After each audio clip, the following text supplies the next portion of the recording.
In this video, I use my Panasonic G85 and the Olympus 12-40mm f2.8 to do food photography project.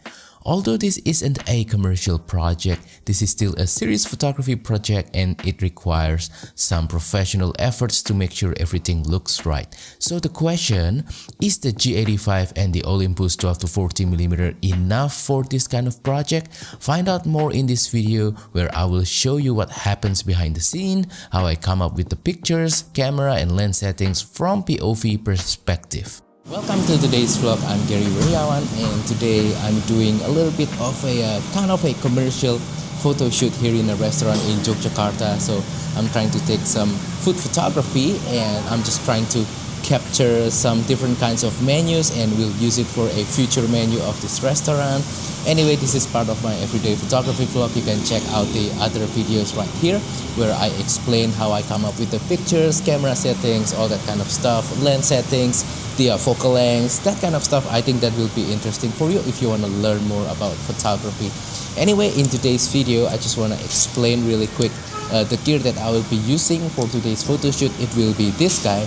This is the Panasonic Lumix G85 and this is my dedicated kind of not professional but serious photography kind of camera and also for video as well.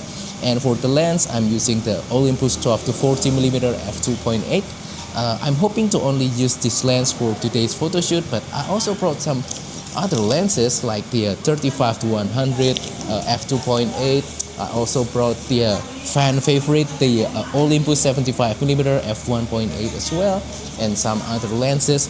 And also in today's video, I will be doing strobes off-camera flash photography because I want to make sure that the lighting is as best as it could in this dimly lit kind of indoor room lighting situation. Anyway, let's try to take some pictures. First, I want to mention that because I'm doing this project with my client, I cannot really speak to the camera while I'm recording this vlog, so I will just use this voiceover to explain to you what happens behind the scene. First thing, I want to mention that I'm using off-camera flash technique in this project because I want complete control of the light. Using this technique, I could light the food using soft light coming in from the umbrella from a certain angle that will enhance the interplay between light and shadow and to give the image some extra punch. So with off-camera flash, things are a little bit different in terms of exposure setting. Shutter speed now don't really matter that much. If you use fast enough shutter speed, then the ambient light will be basically gone, which is what you really want because you want to control the light using just the flash. Aperture and ISO control both the ambient light and the flash power. Flash power controls just the flash power itself. So it's just a game of adjusting and balancing all those elements until you get the right exposure. Next, let's talk about the lens. Whenever I'm using an f2.8 zoom lens, I will always treat that lens like a multiple prime lens instead of just one single zoom lens. And I want to basically avoid mindlessly zooming in and zooming out. This can help me to reduce choice paralysis, having way too much options for focal lengths and ended up overwhelming myself. For the 12-40mm lens, I could just divide the focal lengths into 12, 14, 18, 20, 25, 35 and 40. So it feels like I have multiple prime lenses. I will then select the best focal length depending on what I want to achieve. If I want a wider shot with less depth of field effect, I would use anything from 12 to 18. If I want more compression and more depth of field background blur effect, then it's going to be 20 to 40. Next, composition. I would really try to think of this from the perspective of balance. Does the image feel heavy on one side of the frame? What can I do to balance the image? So that kind of stuff. I also experimented with the angle of the camera, low angle, high angle. If I lower the camera angle, I noticed that I can get a semi-eye level perspective, making it possible to extract more background blur, but I won't get as many things in focus in the image. If I raise the camera angle, more things will be in focus. You get almost like a top-down kind of view, but it's harder to make the subject stand out. Anyway, we're talking about food photography, and food styling is an important part of this photography genre.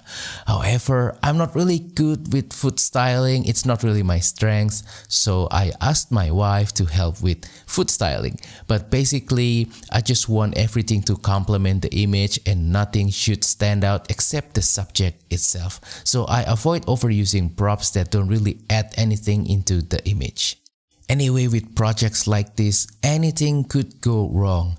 As you can see on some of the clips, my transceiver was having some malfunctions and the flash won't fire a few times.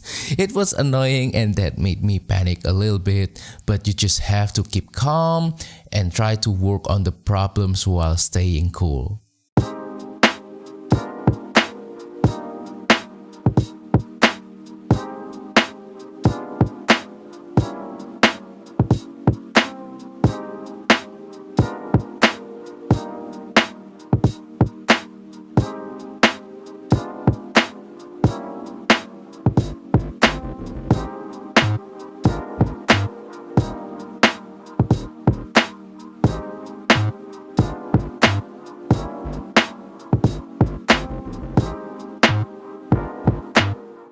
And that wraps up today's video. So that is all for today's photo shoot. Hopefully this has been interesting, inspiring and fun for you, and hopefully also the client will enjoy my photos. Finger crossed.